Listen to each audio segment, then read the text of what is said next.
Welcome to the Hunting Beast Report, a live video podcast with Dan Infalt and host Jeremy Gillespie.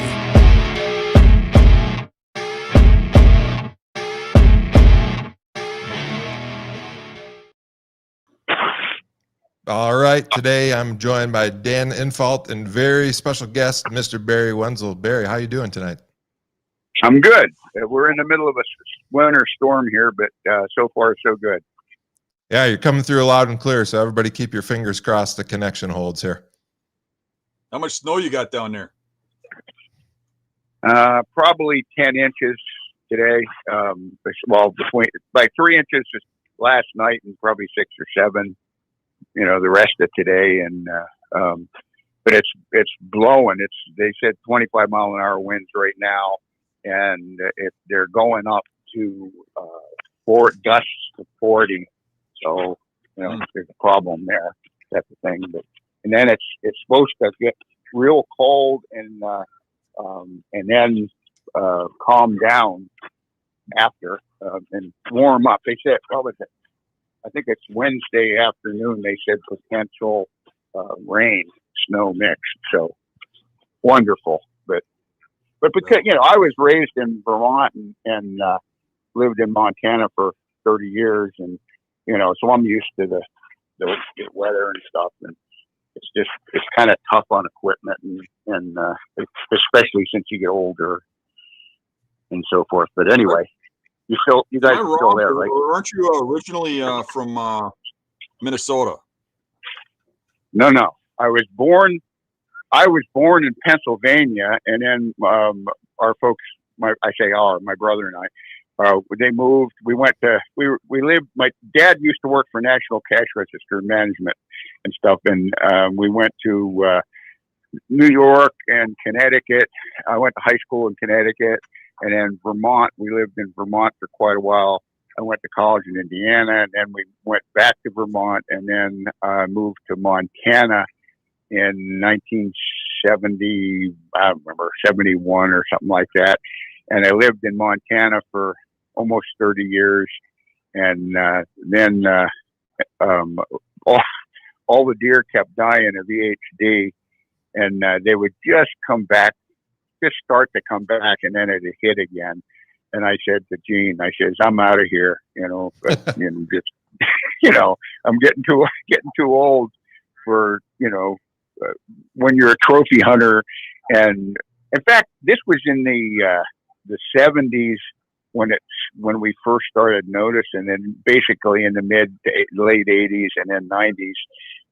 But we used to hunt all the major rivers and so forth, and people don't realize Montana's a huge state. It's 600 miles wide, and we lived on the west of the Continental Divide, and a lot of our hunting we did on the eastern side, and make major river bottoms, mostly the Milk and the Yellowstone and the Missouri, etc. But you could, when it was in its prime, and I hesitate saying this stuff because people don't believe me, but when it was in its prime, it was absolutely unreal. When I lived in western Montana, and I hunted all public land, U.S. Forest Service, and the government land and stuff like that, and it ended up that I would see, I don't know, a half a dozen. Hunting hard all day, I would see a half a dozen deer a day, but out of those, say, 6 deer, 3 of the 6, it was real close to a 50-50 buck-doe ratio. So 3 of the 6 were bucks, and then one of those 3 was usually a mature animal type of thing. But then on the other side of the coin, you'd go over to eastern Montana and hunting the river bottoms. I used to use the analogy, it's like a lake. If you take all the water out except one little strip in the middle left over, where the fish are going to be. And that's what it was like in eastern Montana. Because the river bottoms had the only water, or the majority of the water, all the cultivated crops were down next to the river, and it would concentrate the deer. So where I was seeing a half dozen deer a day in western Montana, I was seeing hundreds per day in eastern Montana. And back then, and this same thing, I hesitate telling people this because they don't believe me, but when we first moved to Montana in the early 70s, I mean, my brother and I, we hunted for years, decades, never saw another bow hunter, none, zero. And, you know, so there was no pressure. I shouldn't say competition, but there was no pressure. And we would go into areas and the deer were totally naive about what was going on, type of thing, you know. But as I said, it was prime. And because of that, bow hunting, I say I'm hesitant saying this, but we had a lot of archery only areas in the state. And as I said, Montana is 600 miles wide, and you take these little river bottoms, and there were the Montana Bowhunter Association did a lot of the groundwork on this, but we had archery only areas. I mean, a dozen or 15. I don't know. I never added them up, but we were allowed one buck statewide on an A tag, another buck on a B tag. All right, but then you were allowed for each archery, like in the Bitterroot. Don't hold me to these figures, but I think I was allowed to shoot 9 bucks there and 7 in the Flathead, and different archery only areas. And I added them up one time, and I was legally allowed to shoot 52 bucks a year in Montana. And so wow. Jeremy probably can't relate to that anymore. But no, a little different. Hard to find one good one these days. Yeah, right. So at any rate, that it's changed and so forth. But on the good side of it was the fact, because there were so many deer and minimal hunting pressure, I was able to study and watch deer. Learn. I would see things every week that most guys never saw their entire life, just through the saturation factor of being able to learn by watching and thinking, looking at what you're seeing and thinking about it and stuff, So it was a great learning situation and stuff, There I go. I rambled. That's good. I think that's what people are here for, to hear from you, not from us. So, hey, that's all right. Barry, I got a question. You've got a relatively new book out called The Old Man and the Tree. And I read that some of that book is based on a collection of your older articles, and you actually rewrote some of those articles because your thoughts and opinions on a lot of those had changed. So if you could give us maybe 1 or 2 examples from the book of an old article and how your thoughts changed over the years and what you think now and why.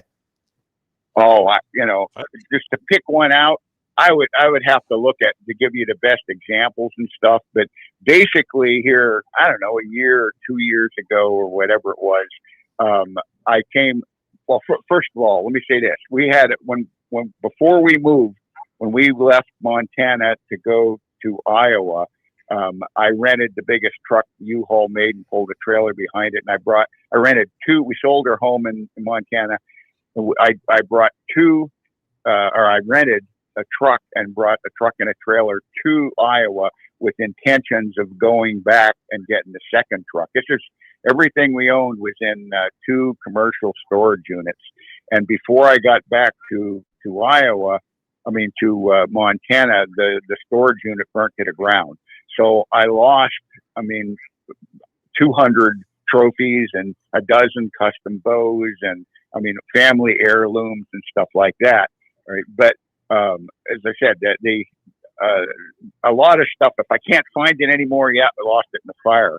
Well, here just a few years ago, I was going through some storage in the garage, and I came to a couple cubs, and I opened up, and here I forgot all about it, but I had 55 magazine articles that I had written, and man, I'd open them up, and now I remember them.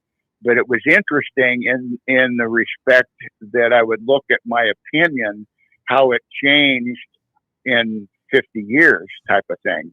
And I thought, this might be a good opportunity because I'm getting up in years, and it's a good opportunity to make suggestions to people and hand down some of the knowledge to, save them some of the legwork and so forth that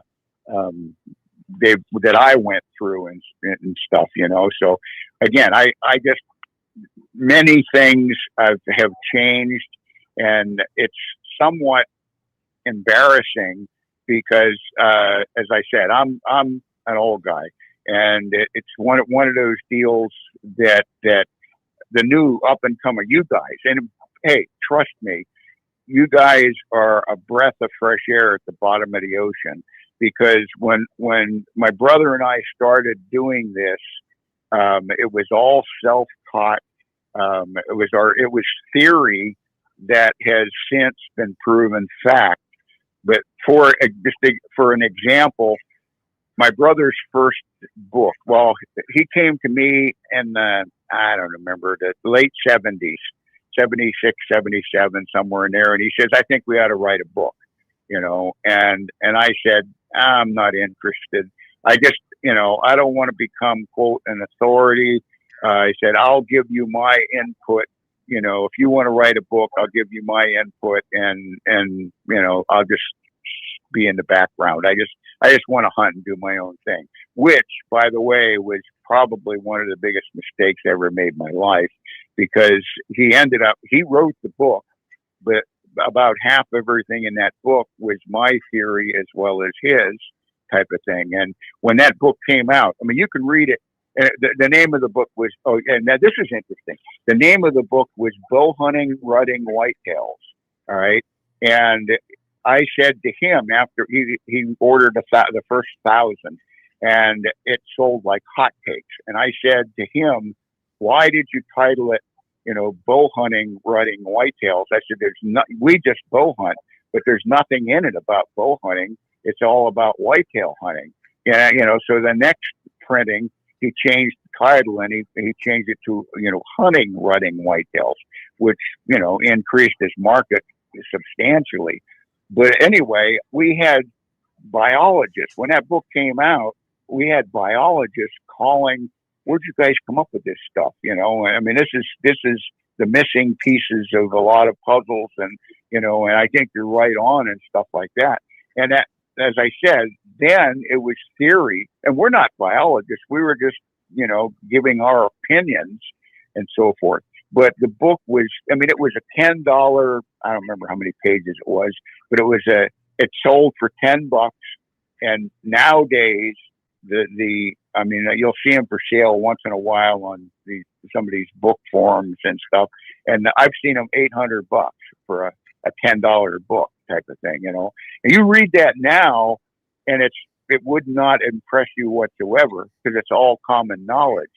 But when you realize that common knowledge was written in the mid 70s, whoa, where'd you come up with this and so forth? So, as I said, it was a matter of helping people.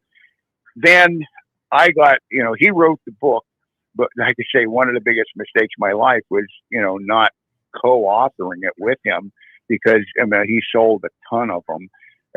But it was a kind of opinionated, etc. But, and I don't know, I kind of lost my train of thought on it and so forth. But it was the missing pieces of the puzzle and stuff. But finally, after a year or so, I had some guys approach me about making some videos. Now, again, this is in the early 80s, and I just kind of wanted to do my thing and just leave me alone, and let me turn me loose in the woods and stuff. And I tend to be a loner. I'm not anti-social or anything like that, but when I'm in the woods, I like to go at my own pace, and I sometimes it's a little embarrassing to stand there and think for so long. If there's somebody with you, what the hell's he doing? I'm just standing there, but I'm mentally putting the pieces of the puzzle together, and that's what I've found. When I was young, I would literally run through the woods, and I would not stop, and I would I mean, for example, I'd be walking fast on a ridge line, and there's a cluster of beds, and I would look at it and say, oh yeah, there's half dozen beds there, and anymore, I mean, I wouldn't even break stride, I just look down and see the beds, and anymore, since I've gotten older, I noticed I've changed a lot and have, whatever you want to say, slowed down and stopped and studied it. And it forces you to look at the detail, etc. I like analogies, and I've used this before. I remember telling people about, it's kind of like a doctor looking at an X-ray. When I was a young guy, you'd slap an X-ray up on the screen, and yeah, there's the skull, and there's the spine, and there's the pelvis, and et cetera, type of thing. But anymore, it's similar to look a radiologist looking at me. You put the X-ray up in there, and they're looking for minute little details. I mean, where things that calcium infiltration, spurs, and hairline fractures, or whatever it may be. But you're looking for detail and so forth, and that's the way I am in the woods anymore. That's one of the only positive things of growing old that is a benefit to us, is to be able to slow down and think about what you're seeing. While I'm saying that, let me say this. I've had people several times over the years, people say to me, what do you think is the one attribute that most all really, really good, successful whitetail hunters possess? And, and I've had answers of, I'll ask the question, and then guys will ask me and stuff. But anyway, I've had answers. A good, really good whitetail hunter, has to be self-employed, or he has to be independently wealthy. Hey, trust me, that's not the deal. But or you have good eyes or whatever. And I put a lot of thought into it, and that's pretty much the answer. Is all the really, really good whitetail students of the whitetail are thinkers. They slow down and they think about what they're seeing and trying to put the pieces of the puzzle together. Because in all honesty, everything you see, it's like an open book. Everything you see, anybody else can see. But when you're looking at detail, all of a sudden things will jump out at you and stuff. I remember back in the 70s. Again, I was living in Montana and stuff. And one of the things that I used to do that was unheard of at the time was follow deer backwards. And it was strictly a learning technique. And I almost never did it in the season, but I would purposely go to an area that did not have very many deer. And so it's hard to track one deer, a single particular track, when you got dozens of does walking with them, or immature bucks or whatever. You got to spend too much time deciphering. So I would take an area that had minimal deer, and I would cut a good big mature, what I thought was a big mature buck track. And the season's not even open. I mean, it could be, but I wasn't hunting at all. And I would follow that buck backwards to see. It's kind of, I use the analogy, it's kind of like opening a mystery novel and going to the end of the book and finding out who done it. But by following, when you get on any track, like the trackers from New England, that get on buck tracks and run them down and so forth. When you get on a track, as soon as that deer knows he's being followed, he's not running his normal pattern. He's running for his life. And consequently, it's not a learning tool. Whereas if you follow him backwards, he's already been there. He's going the other way. And as you'll approach, and I used to like to have, like an inch or two of snow on the ground where you could read the sign a lot easier and stuff like that. And by following him backwards, there's the bed. Okay, how did he enter the bed? Which way's the wind going? How long has it been since he's been there, et cetera? And here is the open book right in front of you, and you look at it, and then okay, he came in this way, and he's got you look at the way the bed's spaced there. He's got the wind at his back, and he's looking down this little bowl, etc. and stuff. And then you continue on, and he left. We picked up a doe and 2 yearlings or whatever, and he followed them for a while, and then he left them. And it's a learning tool type of thing. And I made that statement. This is, as I said, back in the 70s and stuff. But I made that statement that I think if a guy got on a good big buck track and conscientiously, slowly tracked them backwards and learned what he was looking at and think about what he was looking at, you can learn more in one day of doing that than you can do, in a month of just, walking around looking at sign type of thing, So, again, a lot of stuff like that I did different than most people type of thing, and after, I guess I got off of the subject, but after Gene wrote that book, again, I mentioned it twice now, and one of the biggest mistakes, because Gene and I have the same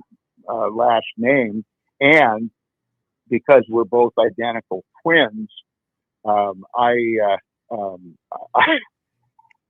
got thrust in the limelight because I'm a Wensel and have the same face as my brother type of thing, whether I wanted to or not. And here I was trying to keep a low profile, and people will recognize me. So anyway, then I got approached about doing some videos, and back then it had never been done before. You got to realize, same thing. You look at those old videotapes that were produced, in 1980 or 81 or whatever. And again, at that time, there had never been a buck shot on production video. There was no such a thing, type of thing. And actually, people don't know this, but bow hunting October whitetails was the fourth one I did. And on that video, I shot two deer with a bow, and they both happened to be running shots, one going left to right and the other one going right to left. And at the time, I didn't realize it, but I've been told there had never been a deer killed with a bow on production video, no less a running shot, no less 2 running shots. So I was instantly thrust into the limelight, and they kept after me and, wanting me to do more and do my own TV show. And no, I'm not interested in stuff like that. But then, as similar to our guiding when we lived in Montana, Gene and I, we used to be, we take our first of all, the general hunting bow season in Montana would open the beginning of September, and whatever the Labor Day weekend or September 4th, 5th, somewhere in there. And the entire month of September, we'd end up, hold on, I gotta get a sip. We'd end up hunting elk or antelope or muleys or bear or whatever, during September. And then in October, the bow season ended the second week. So it was basically 6 weeks of bow season. So we would schedule our quote vacation, and he and I would go together in one vehicle and would go for 2 weeks and hunt the major river bottoms. And the way we did it was we would go into an area and, and we just went up, knocked on doors and, met people, and we ended up making a lot of friends. And I mean, after years of doing this, people, we did give it the cowboy bunkhouses, move in there and, see you next year and all this stuff. But anyway, my point is we would make a circuit and we'd go into a ranch or a creek bottom, river bottom, whatever. And we found that the first day was the best hunting. The second day was still pretty good. Third day only fair. So we would leave stands in place, or 1 or 2 stands each in place, and then leave that farm and go to the next ranch type of thing, and would do the same thing there. and then go to the third one. And then at the end of the week, we would make a circuit back, and we'd come back to the first ranch that we hunted, or work our way home type of thing. And it was all fresh again. I mean, the first day was the best again, and the next was still pretty good. But anyway, we in all the years of doing that, and the hundreds of deer that we saw, we were able, and I'd have to think about it, but I'm probably not telling the truth here. But frankly, I don't even remember bumping in to a bow hunter. I mean, nobody. It was nobody, type of thing.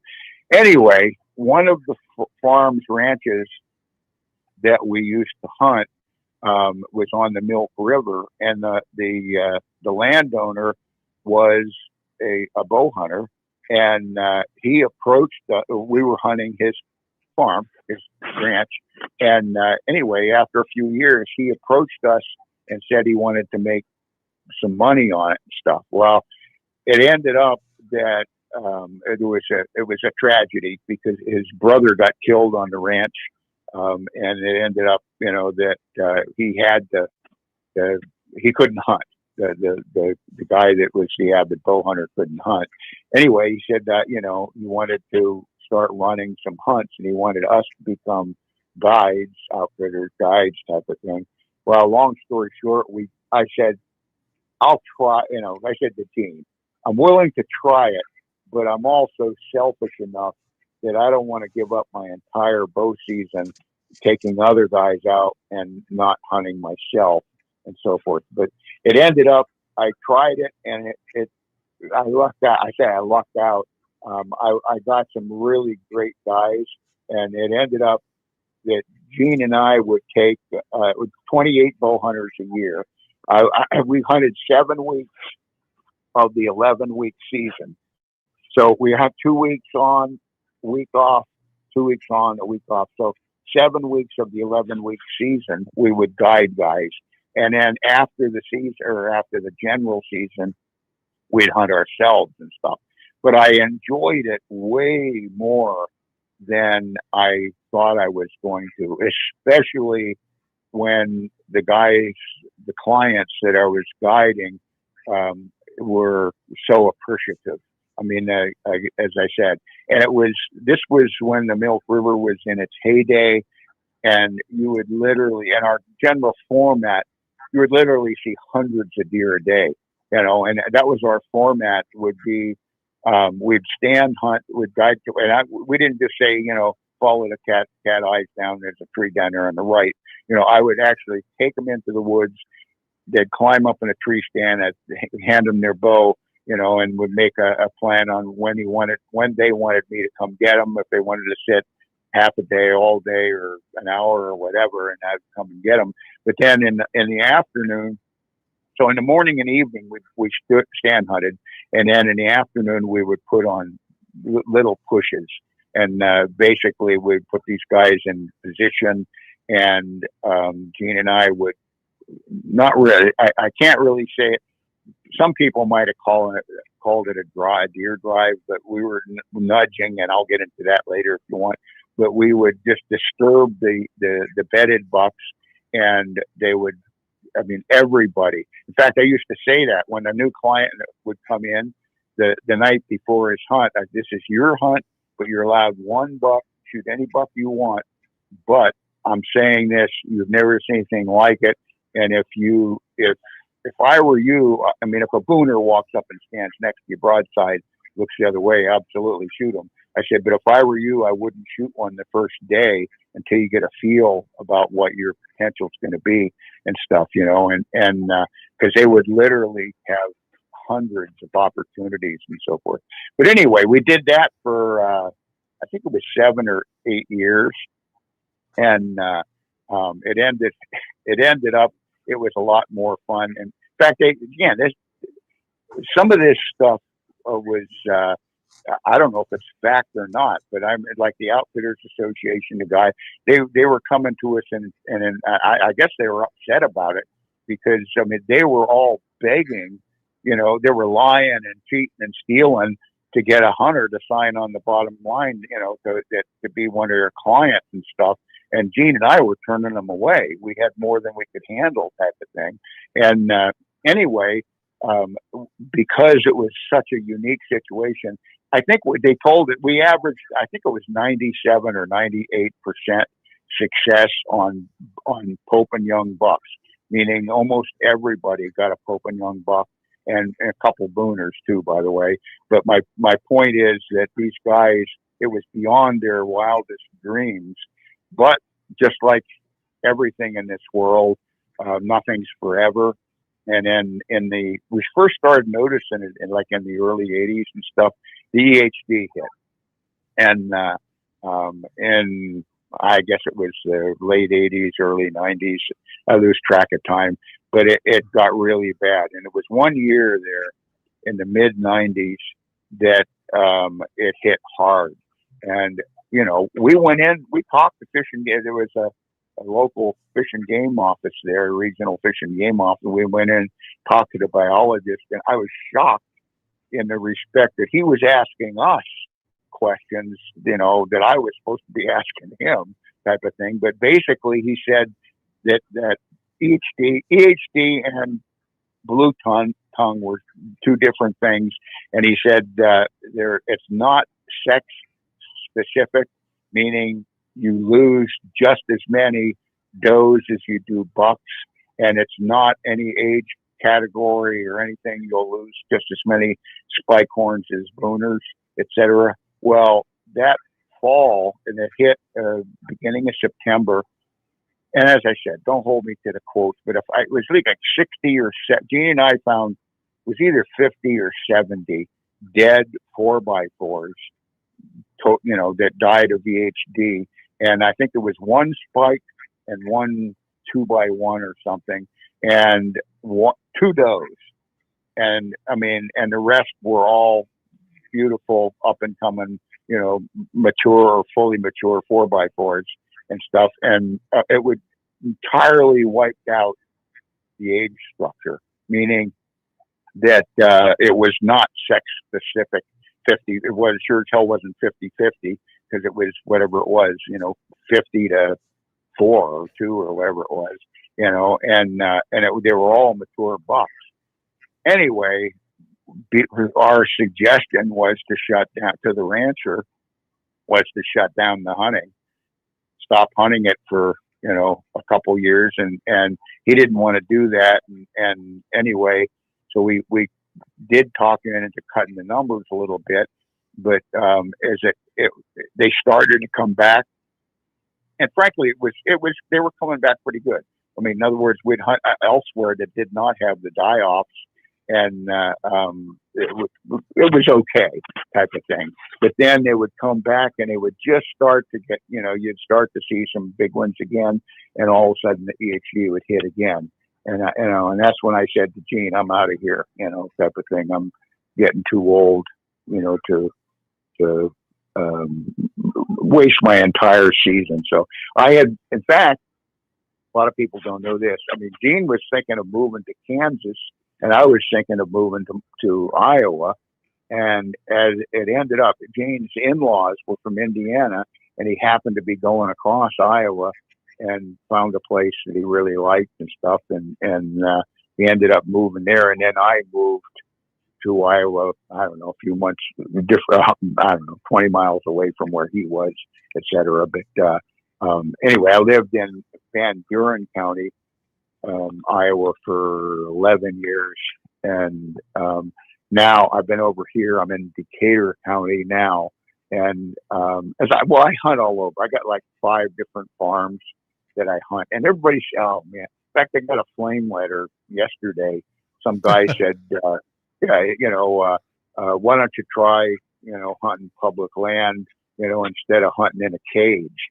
A cage, you know, you know, hey, and I'll be honest with you, and again, coming from a guy that just wrote a book on whitetail hunting, I probably shouldn't say this, but the last 12 hunts I hunted, you know, on nine of the 12, I never saw a deer, not a fawn, nothing, you know, type of thing. You know, this was a terrible year, but my point is that I sure as hell don't hunt in a cage. And the farms that I hunt, I do not have exclusivity on anything. In other words, the owner hunts it and his friends hunt it, and we hunt it together or whatever type of thing. But my point is, it's if I was hunting in a cage, I don't think I'd hunt nine out of 12 days and not see anything. But anyway, it has been great. I moved here. What's been, I don't know, lose track of time, 12 years now and stuff like that. And I absolutely love it. I miss Montana, but everything is my daughter still lives in Kalispell, but everything that when we lived there, everything's based on timing. And when we lived in Montana, it was great timing, meaning there was no other bow hunters and all you had to do was knock on doors if you wanted to hunt private. And if you didn't, for whatever it was, 30 years, a big, other than that 1-2 week trip over to eastern Montana, where I was hunting the milk or doing the circuit type of thing, hunting on private ranches, but we didn't have exclusivity of it or anything. But my point is that when I hunted in western Mont, where I live, I said, I hunted state U.S. Forest Service and National Forest and some of those big logging companies that, they had thousands of acres, and they would allow hunting, type of thing. It was open hunting. You didn't even have to ask permission. It was just open hunting. So I hunted more public land than I did private land type of thing. But it was a great learning tool. But now, it's because our daughter still lives there. And I lived in Whitefish, Columbia Falls, just north of Kalispell, right up near Glacier Park. And it has changed unbelievably since I left.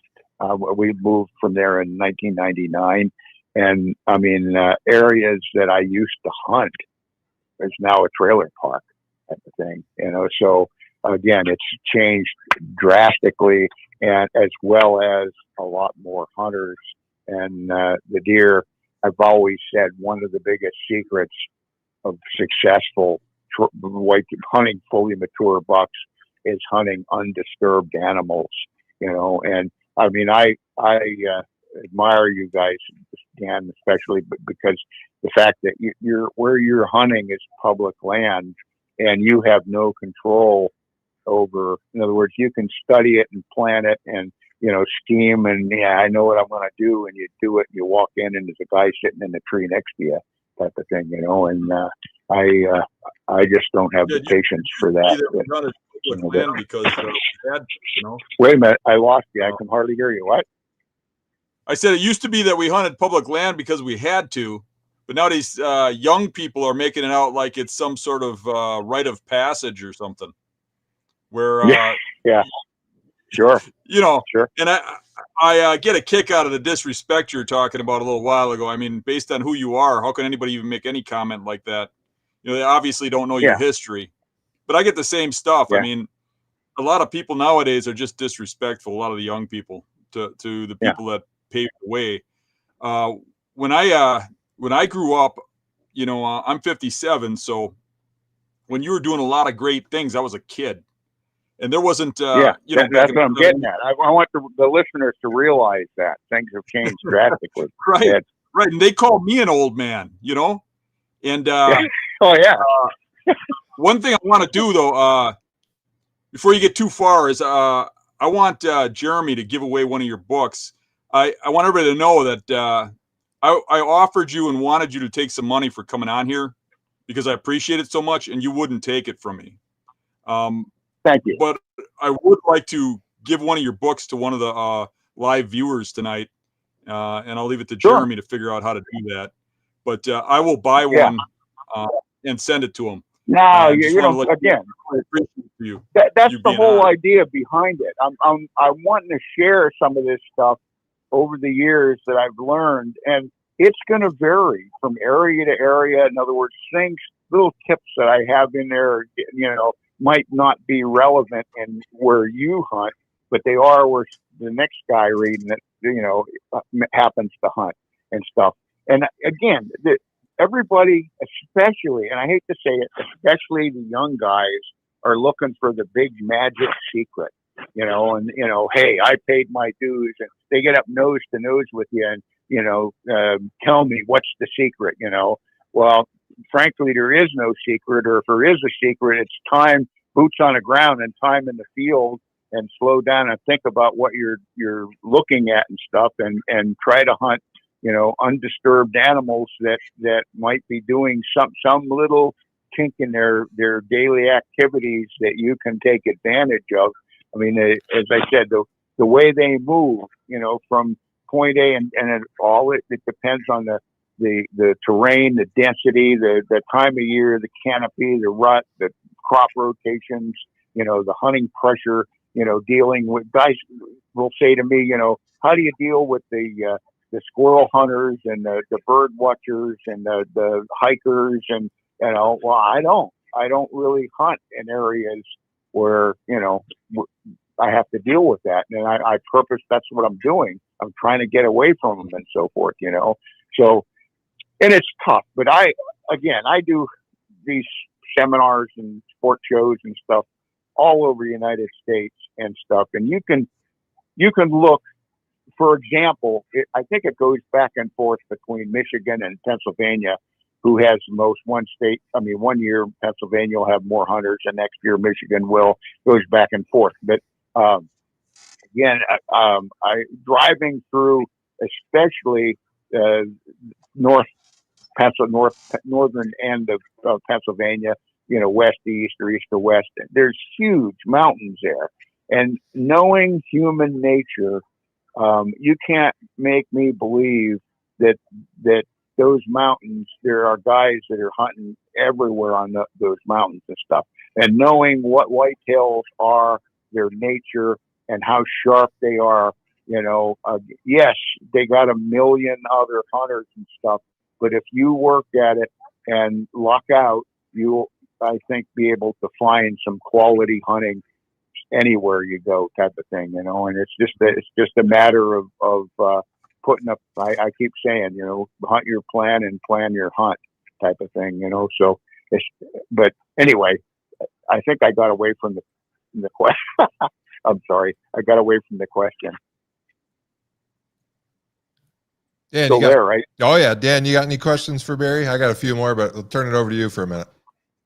I was wondering, how many deer do you think you've killed in your lifetime? I've often pondered that. Wait a minute. I didn't get that. How many deer? What have you killed in your lifetime? How many deer do you think you've killed in your lifetime?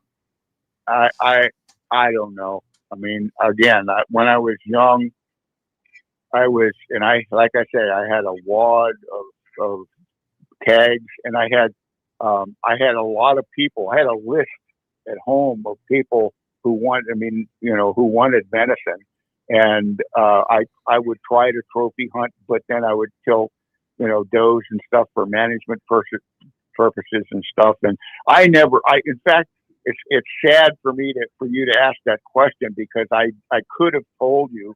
I used to keep detailed records, and of every deer I killed, what direction it was going, the time of day, and what weapon I was using, and how many pounds and which bow and all this stuff. And I had that for I can't remember now the years. In fact, I'm hesitating here because I can't remember which one came first.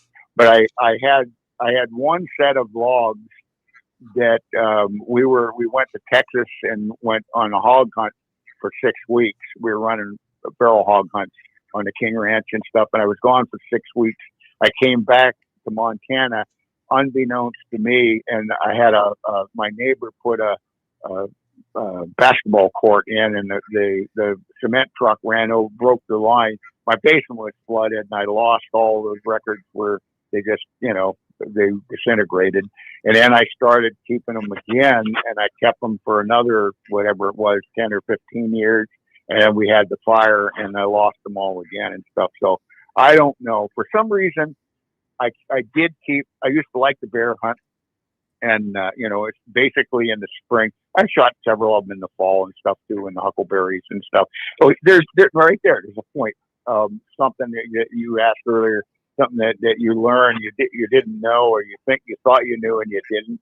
And I used to be of the opinion, like when we're bear hunting in Montana, that a good a year with huckleberries, growing a whole mountain range full of low bush huckleberries, that if there was a big, great huckleberry crop, it was going to be good bear hunting.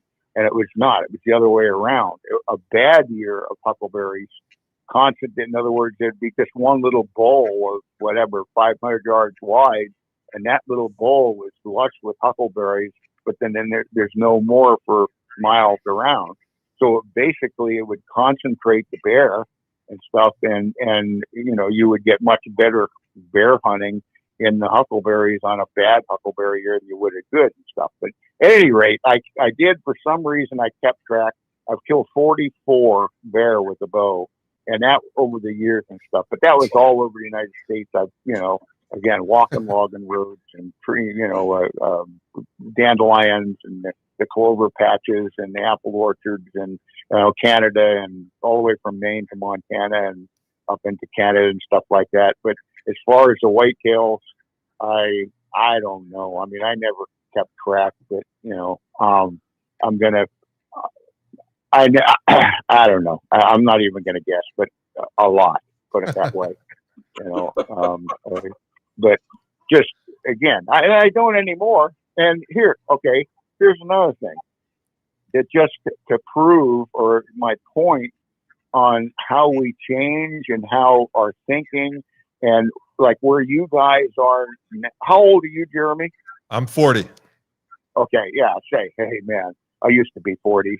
It's been a while ago. But anyway, that's what my point is, that you guys are in a whole different ball game compared to what I was in. And, to compare, quote, my hunting success with the young guys today is not a fair, comparison and stuff, but as I said, there's a lot of difference, and everything is pretty much in the timing. But I don't go. I mean, I see, because I'm not very high tech. In other words, I'll look at YouTube clips and stuff like that, but I don't watch hours of computer, programs, and like your show, Dan. I've never watched it. I have no idea and stuff, But I mean, I've read about it, and I guess I've seen a couple short YouTube clips. But as I said, it's a lot of it is totally different than what I'm used to, or what we were used to and stuff, But one of the things that I say, and it's not a problem, but one of the things that I wanted to mention is, comparing. Too many people compare deer with humans, and they know that deer can smell better than humans, and they know they can see better, et cetera, and hear better. But my point is that they don't realize the extent and stuff, A deer lives every day of his life on messages that they receive through their nose, and by, working the winds, et cetera, and doing it for security purposes and stuff. And I use this analogy of dogs versus deer versus humans. The average person, human being, they say 3 to 5 million scent receptors in their nasal, in their nose and stuff. Okay, give them the benefit of the doubt. Say that a human has 5 million. A dog has 250 million, and a whitetail has 330 million. So you're comparing something with 3, 4, 5 million versus something with 330 million. We can't comprehend how acute and how important their everyday lives depend on the scent and stuff. Too many guys. I use this as an analogy too. Guys will say, he snorted, he busted me and stuff. Well, yes and no. In other words, when a deer snorts, yes, he might have busted you, but he might be just clearing out the nasal passages and stuff. The function behind a deer snort is, number one, to blow the mucus out of their nasal cavity and stuff. I tell people it's mucus, but it's not. Get it? Okay, but anyway, they blow the mucus out of their nasal passages, and at the same time they moisten the orifice. The nose itself. I mean, and I'll say to guys, how many times you've been sitting there and you'll see a buck and he's licking his nose. He just constantly licking his nose type of thing, and that's what he's doing. He's moistening the orifice to try to pick up. He might have picked up one minute, scent molecule, and hey, it's not bad, but it's not right either, and I'll keep testing it and stuff like that. So you can't relate humans to deer and stuff. They're so much sharper and superior and stuff. And they put it this way, guys. My brother and I go around about this a lot. About he's a deer. Hey, I'll use an example or whatever, and he'll say, "Hey, deer don't reason." You're saying they're reasoning. Deer do not reason. And I'm saying, yes, they don't reason, but they sure as hell remember, and they know something is not right, type of thing, and they'll act accordingly, type of thing. They don't, if they're feeding and they hear a doe snort to the north of them, and it's a north wind, they don't, well, I'm not going up to the north there because there's a doe up there snorting, and she must have, maybe there's a guy or a dog or a coyote or something up there, type of thing. So as I said, it's really interesting that you got to think about what you're seeing and put it all to slow down and think about it. I use this for, and I know you had one of the bow hunting, the school type of thing. I don't know if you still have it or not, but I had one that I ran for 15 years. I used to call them boot camps, but basically the hunters, the clients would come in and on a Thursday, and I would do all day Thursday. I would talk just like this, talk about, seminar type whitetails and so forth. And then the next 2 days, I would actually take them by the hand and go out in the timber, show them my stands, and explain why they're there, how I hunted it, when I hunted it, etc. And there were a 3-day weekend and stuff. And I got the same. I mean, first of all, I really enjoyed it, and I never even advertised or hardly any. I filled up every year for 15 years, but I wish I could continue to do them, but I can't. They ran me into the ground. I was running like 6 a year, and there were 3-day weekends. Thursday, Friday, Saturday, and they would go home on Sunday, type of thing. But anyway, it ended up they ran me. I think I did 6 weeks that year, and I got to the end of the 5th one, and the next day I had a heart attack. They ran me into the ground. So I had to back off, and I did one more year of another half dozen, and I just didn't feel like, I was getting too old. I didn't feel like I was giving them their money's worth. So I was really thankful when guys like yourself, or several guys, Don Higgins does one, and I think Eberhard, whatever, he does one. It just, Folkrod did one. There's several guys did it and so forth. But it was great to me to share some of this. Here's a perfect. And I use this as an example, and I'm embarrassed to say I don't even remember the guy's name, but it was a father and a son. In fact, I started them with intentions of the kids, and then of course the dad and the brother or whatever would come as well. But anyway, I had this father and a son, and I think they were from Minnesota. But anyway, the kid was like 16 years old, and they came to the weekend session and stuff, and Thursday, Friday, Saturday went home. Anyway, and I used to have them in the early spring. I wanted bare ground, but not snow and stuff. But not. I wanted it before spring green up, so you could see the sign a lot better, and I could point stuff out. But anyway, that fall, the father sent me a nice letter with a couple pictures in it. And, you know, we went to your session, March. Yeah, I remember and stuff, you know, and he says, I want to show you what benefit we got from this. And the father was posed behind his buck. The son was posed behind his buck.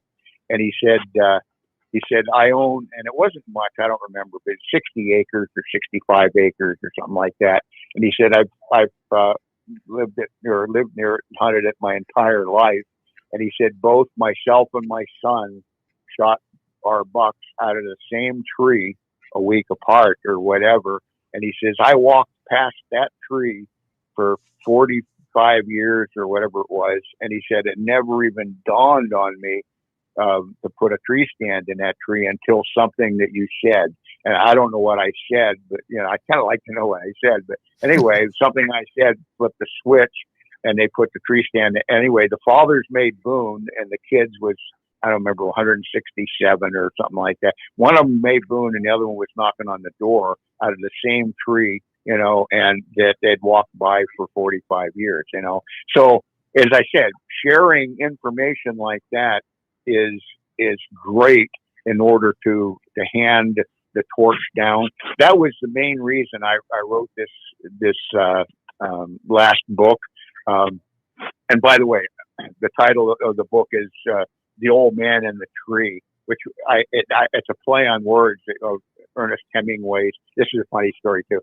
Ernest Hemingway's The Old Man and the Sea, right? And so anyway, some guy bought the book. There were two guys, you know, they were talking, and the one guy said, "Why'd Barry name the book The Old Man and the Tree?"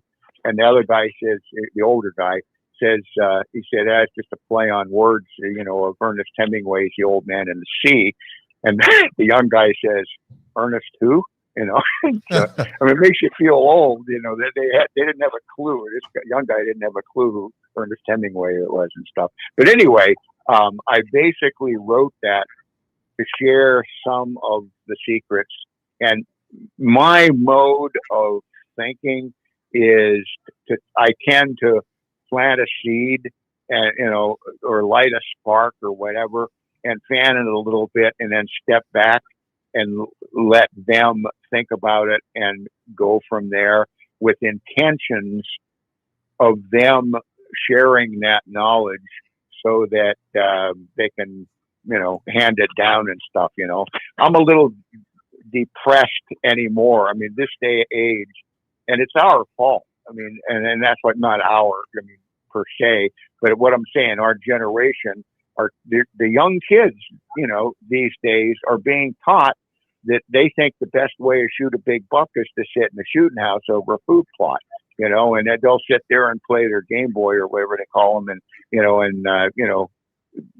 poke me in the ribs, Dad, if a big one steps out, and I'll blast them for you, you know.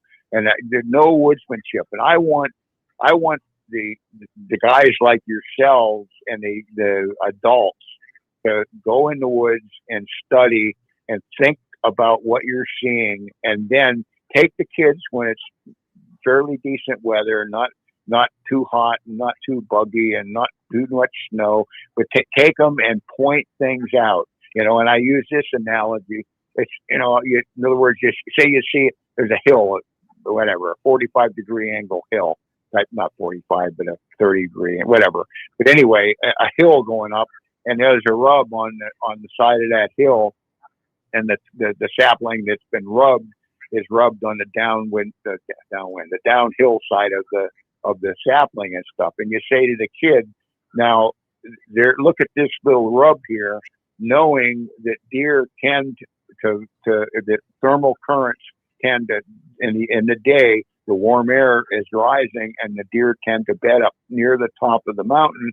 All right. This rub was probably made in the morning while the deer was ascending the mountain, going up to go to his bed. Whereas if it was an afternoon rub, it would be on the uphill side and he was going down the hill. And the kid would go, oh yeah, you know, like, why don't I, you know, teach little things like that, you know. And I know you're big time into the beds and stuff, you know, and, you know, talk about the fact, you know, notice when you see a half dozen beds, notice that they're facing different directions. And I think back, you know, like this bed looks like it was made, say, yesterday, and yesterday, we had a northwest wind, and take a compass reading, and this is the way those deer were bedding on a northwest wind and stuff. And notice that none of these beds are the big boys, but then you walk a little bit further and you get up there 40 yards, and there's a giant bed, or maybe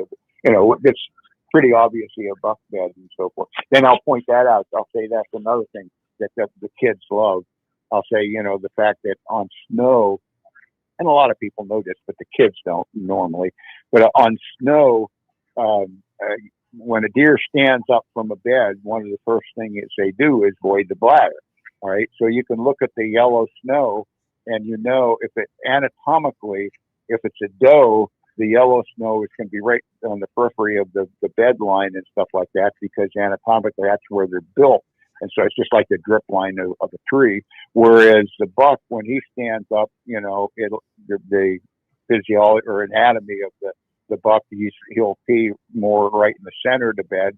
So the yellow spot or whatever will be in the center of the bed rather than on the edge. So which one's a buck and which one. And then I'll say, and kids don't eat the yellow snow, and they ha ha ha, but you make it interesting for them, and get them to thinking, and if you find an example of something that is a good learning, I mean, I hate to say it, but it's sometimes it's worth it to go back and sit down and explain. Now, this is I just saw this yesterday, but you need to learn this.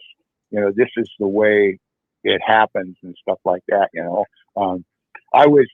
How long do we have here? I've been talking straight for an hour. Are we still okay? Or we're at an hour, and we usually go somewhere between an hour and a half and take a few questions. Okay.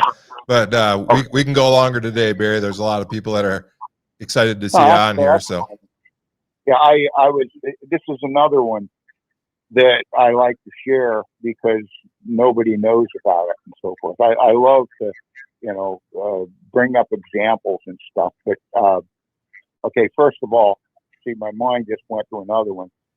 Remind me to tell you about the eyes and so forth. But anyway, over the year, because I was originally from Vermont, I grew up there and so forth. The entire New England states they're all trackers. I mean, almost all of them are gun hunters, but they'll get on. It's big country, not that many deer. They wait. They pray for snow. They wait till they cut a big track, and they get on them, and they go after them for days and days and stuff. But Larry Benoit, the Benoit family and so forth. I mean, Larry was one of my friends. I knew him since I was in high school, and he used to come to Montana. In fact, I got to tell you that was a quick story.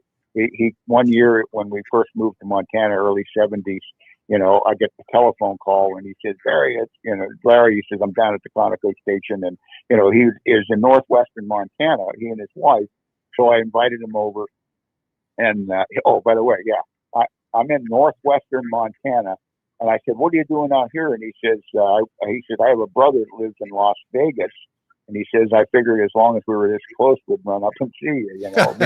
It's a long way between Las Vegas and the northwestern Montana. 18-hour detour, no big deal. Right. But anyway, like I said, he would come out, and these trackers and stuff.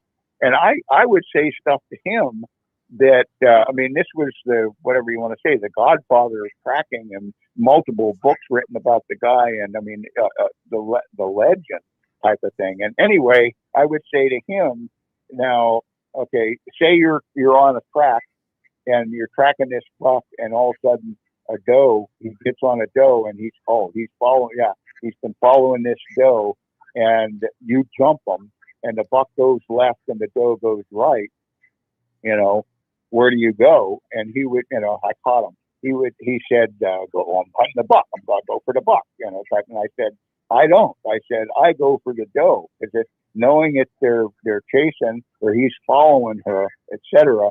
Let the buck alone. Let him think he's okay and doing his thing. I said, parallel, get the downwind side of his track and parallel the doe track.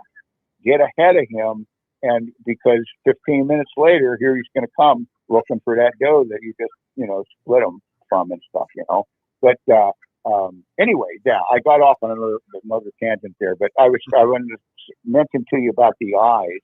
You know, when I was a little kid, I remember this like it was yesterday, but I was probably 8 years old, and my dad was a really good whitetail hunter in his own right. He died in it prematurely in an accident at the age of 44. But my point is that he did, this was in the 50s. You know, I mean, again, I was born in 44, so it was probably 1950. I was probably, I don't know, 51, 52 maybe. I was probably 6 or 8 years old. But I remember him saying to me, if you're hunting with a bow or a gun, and there's a buck standing there broadside looking at you, he said, if you raise your weapon straight up, vertically, you got a chance. But if you swing it left to right, or if you're right to left, if you swing it horizontal, they're going to bust you every time, you know, type of thing. Well, again, I remembered that because it was my dad, you know, a good whitetail hunter, teaching me and so forth. And it took, I don't know, it was years.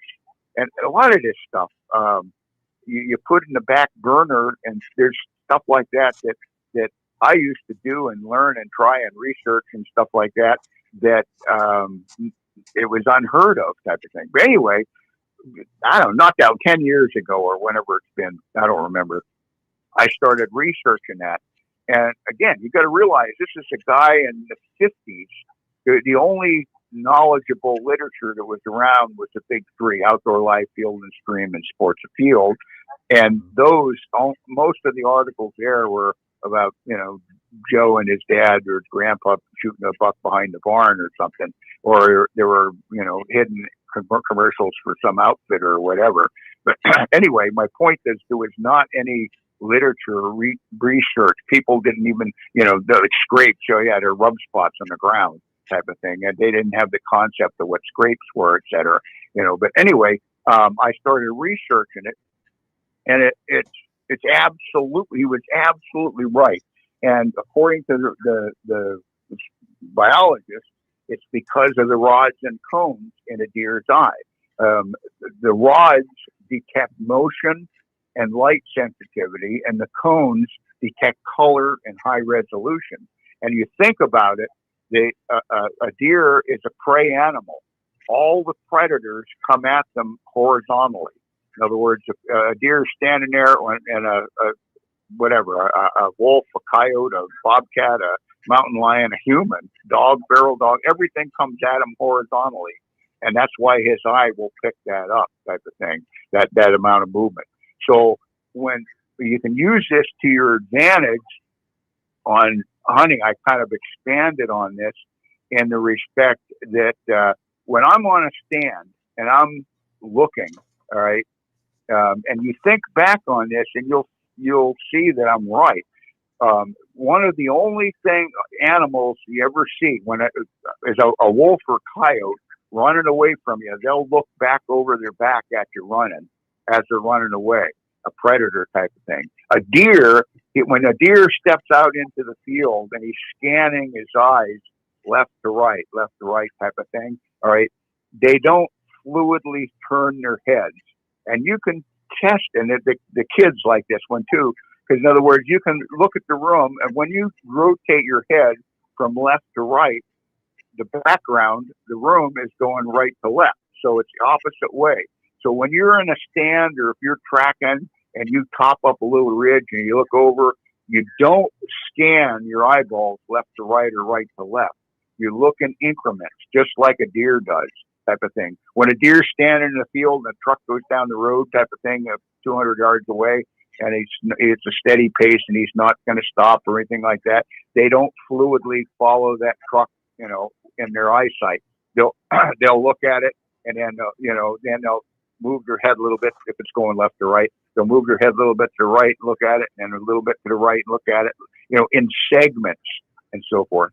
A hunter, a tracker, or a guy on a tree stand, you know, that's how deer, you know, you read this stuff and people talk of, you know, look for the V of the tail, or the white throat patch, or the flat back line of the horizontal back line of it, you know, bull. I mean, I tell people you look for movement. That's what you're looking for. The movement, a flick of an ear or any kind of movement. So when I'm on a stand and I'm looking for animals, I'm not scanning. And you can train yourself. I've done this for years now, and I've trained myself.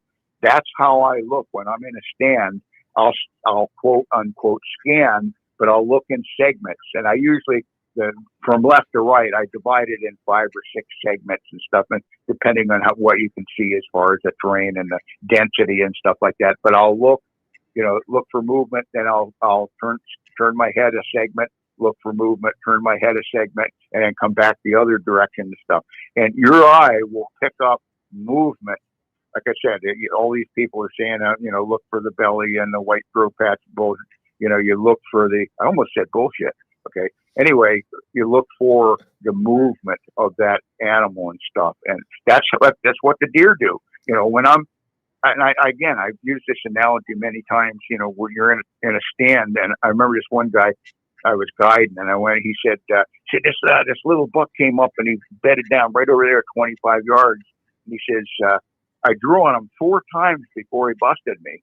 I said, why would you do that? I mean, why wouldn't you just watch? I mean, that deer, when I have a deer bedding down right there next to me, not only is it break any kind of boredom, but it gives you the chance to learn. And I just sit back and relax and watch that deer, because that deer is going to detect any incoming animals way before you will. And again, being, from Montana, I don't know if you've ever hunted any pack strings or anything like that, but the old outfitters, they would hunt up in Bob Marshall or whatever. They would, they'd have 2 or 3 clients riding in the pack string, going back in the spike camp up in the Bob, or whatever. And the cowboy, the outfitter, would be up in the lead, and all of a sudden, he'd point out to the left there, 800 yards, and it goes 6 elk up over the ridge.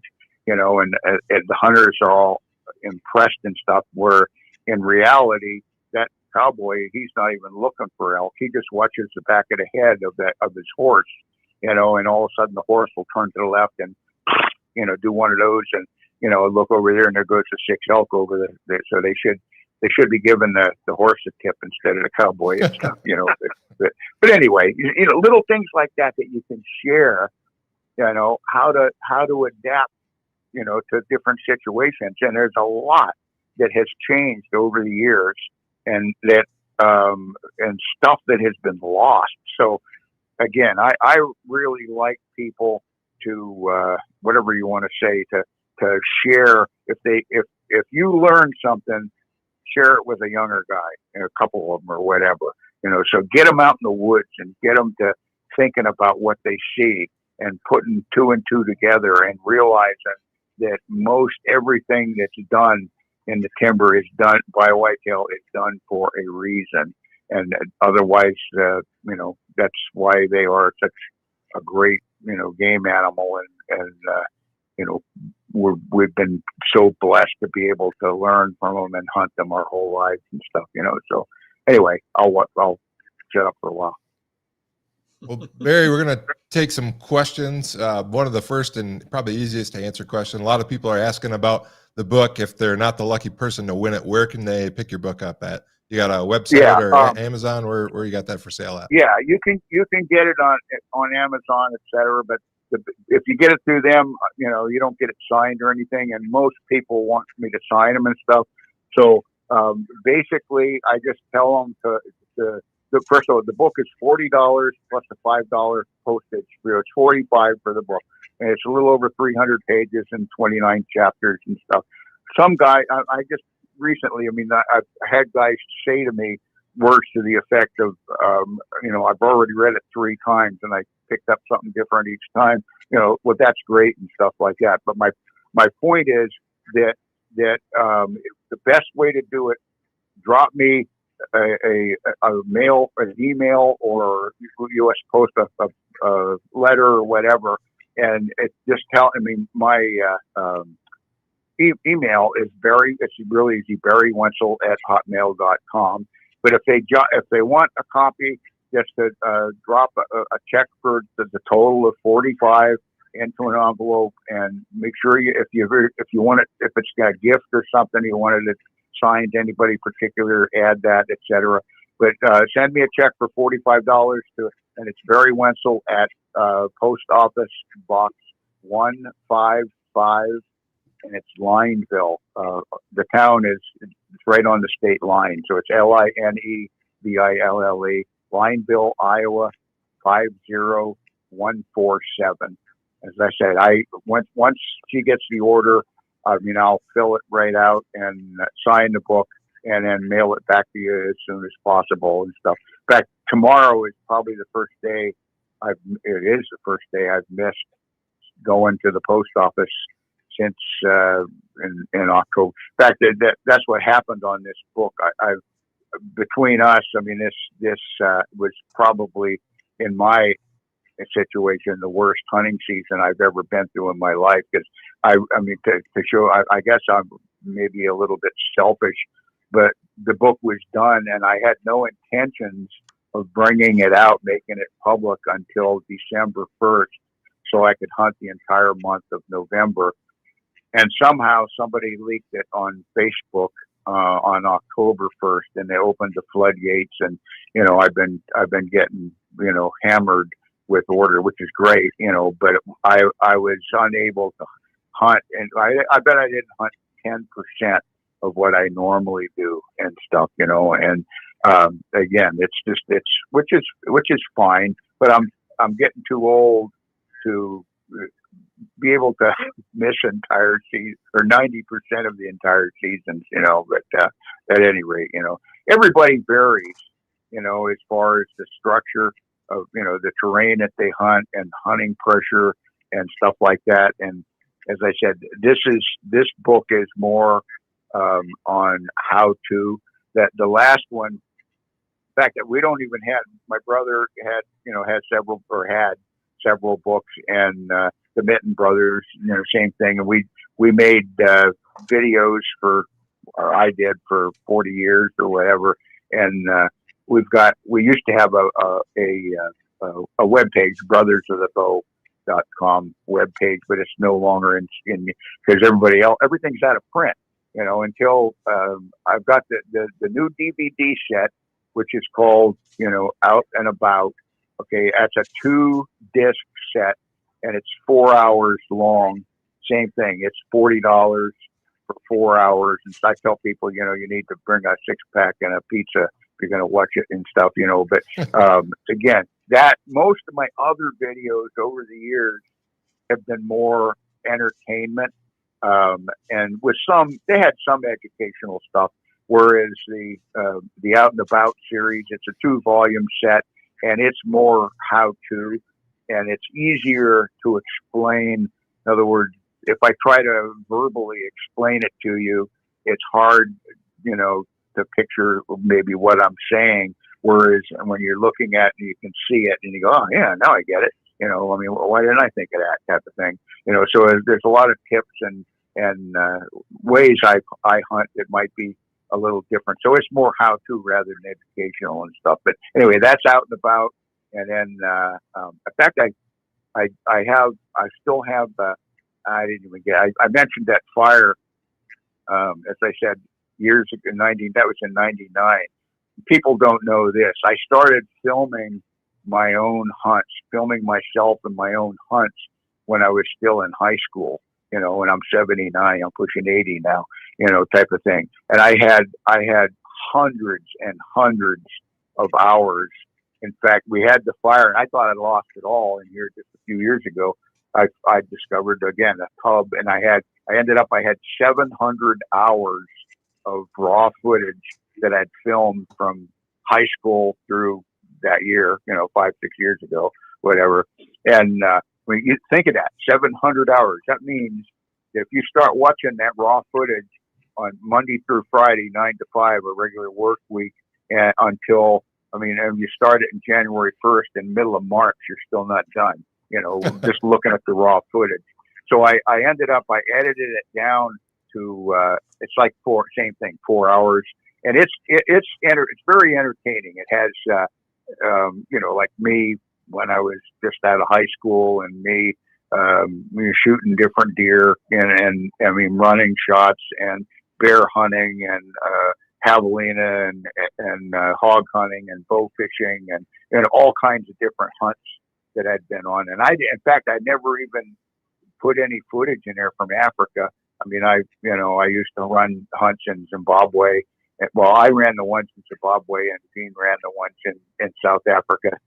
So a client they'd normally book a 2-week hunt, and they'd hunt a week with my brother in South Africa and then jump a hopper flight and come to Zimbabwe and then hunt a week with me in Zimbabwe and stuff. But, I don't have any of that. I didn't even put any of the African footage in there because I was already, over 4 hours type of thing, But anyway, that's cheap. It's $20 or something. I don't know. Yeah, $20, I think it is. But there's a lot of old nostalgia. I got old pictures. Paul Schaefer, I don't know if you know who he is, but he was a legendary bow hunter in Montana, and he was one of my best friends. And I got some old footage of he and I hunting together, and again, it's really interesting seeing it. But anyway, that if anybody has any questions, just, send me an email at barrywensel@hotmail.com, and I will try. I answer everything, and now, especially now that the season's over, I'm going to be doing a bunch of shows. In fact, I'm coming, I'm next week, I'm going to, what's it called? Northeast, is it here? I don't remember. Northeast Iowa, no, Northeast Ohio. It's a show, a 3-day show in Millard Amish country, Millard, Holmes County, Ohio. And then I come back here, and then I go Harrisburg, Pennsylvania. I'm going to do that, whatever it is. It's an endurance thing. I've done it like a dozen times, but it's like 10 days long in February. And then I go right from there. It's another big one in Shipshewana, right on the Indiana, Michigan border. And then where else I got it? Oh, and then I'm going to do whatever right after that, Minnesota Deer Classic. And then right after that, I'm going to do a show in Lexington, Kentucky. I do, again, a lot of these. In 2019, before COVID hit, my wife would go with me, and I did 42 sport shows that year. And then COVID hit, and they pulled the plug on everything. And, so now I'm just getting back into it and stuff. I think I only did, 16 or 18 this last year and stuff, so as long as, and I enjoy doing them. It's the thing that runs me into the ground is traveling and, long distance driving and back and forth from Iowa to the East Coast 2 or 3 times a year. And, but I usually hold them in the whitetail country, not as much out west and stuff, but at any rate, as I said, if anybody has any questions or anything like that, feel free to, give me a buzz or not buzz, but send me an email, and I will eventually get to it, and we'll go from there. There's a lot of stuff we haven't even touched on and stuff that as I said, I know the age difference and the bracket of history that I don't. It's been a real education and stuff, but I'm old enough that anymore. I really appreciate it brings back good memories and stuff, But I met Fred Bear. He offered me a job. Just stuff like that, And anyway, but then some of the secrets I don't hear put on tape or podcast or anything. But if we're ever sitting around and having a beer, you can ask me about some of my the truth about some of the things that I know that have taken place over the years that were a no type of thing, But all in all, it's been a great life, and I've enjoyed. There's not too many people that I know that if they had to live their life over again, that there's almost nothing that I would change type of thing, So that I've been really, really thankful and blessed for that and stuff, So at any rate, I hope this came out well. I don't know. And are you going to edit it? And how do you do that? Nope, Barry, we're actually live right now, so there's no editing. Oh, okay, that's fine. Yeah, Boy, and good thing I didn't swear, huh? yeah, there's I get that wonderful. wow. As long as YouTube doesn't catch on, we're all right. Okay. No, I think a lot of really good feedback in the comments here too, and I think I'll speak for Dan here. People would love to have you back on some point in the future to hear some more of those stories for sure. And I'm gonna turn it over to Dan. See if Dan, if you got anything else you want to add before we wrap up for today. Yeah. I just want to thank you for coming on, Barry. I really appreciate it. I've always looked up to you as a young boy and stuff. You were the first one to have videos out that actually showed kills. Up until you, if you saw something, they would actually. I don't know if you remember. I didn't get that. Wait. I didn't get that. Wait. I heard it broke up. I want to, and then it went blank. I'm sorry. I was going to tell you that when I was a kid, you were the first one to have kills on video, and I remember being glued to that. And up until you, the shows that did show hunting, if you remember, they used to black screen the shots, like it was unethical to show an animal you killed. And people wouldn't believe that nowadays, but I remember that. You remember that? Oh yeah, absolutely. There were years that they said we yes, we want to make the show, but we can't show the kill on film. And then all of a sudden they flip the page and they says, oh no, now we have to show the kill on film. I don't know who made that decision. But I do remember that and stuff. But over the years, like I said, there's been things that have happened that have been really, really interesting. Where again, depending on the time of when it happened, things that back then, I mean, we were selling rattling antlers, and the Fish and Game was going to confiscate all our, real sheds, and they said you can't sell deer parts, and they're not part. They used to be part of a deer, but they're sheds, and the warden says, well, how do I know you didn't just shoot the deer and saw it off? But Gene actually, he says, what game warden school did you go to, boy? Pretty easy to tell the difference. Yeah, right. Yeah, but anyway, like I said, this is all again. This is in the early '80s stuff. So anyway, things have changed big time. Know that you made a big impact on. Know that you made a big impact on everybody, because not just through yourself, but you had a big impact on me and a big influence on me and many others who carry on. Well, I appreciate that.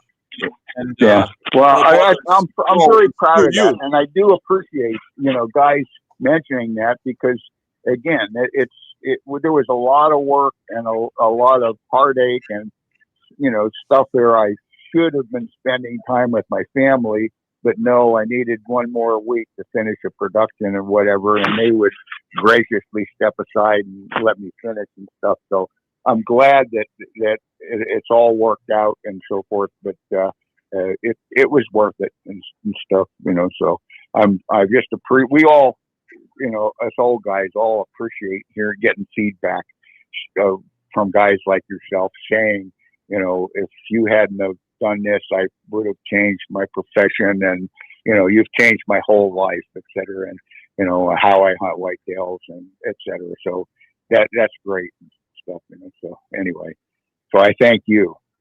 I really appreciate the fact that you're taking over a lot of the whatever you want to you're giving the knowledge at maybe the same or a different angle than what I used to, and it's all for the good.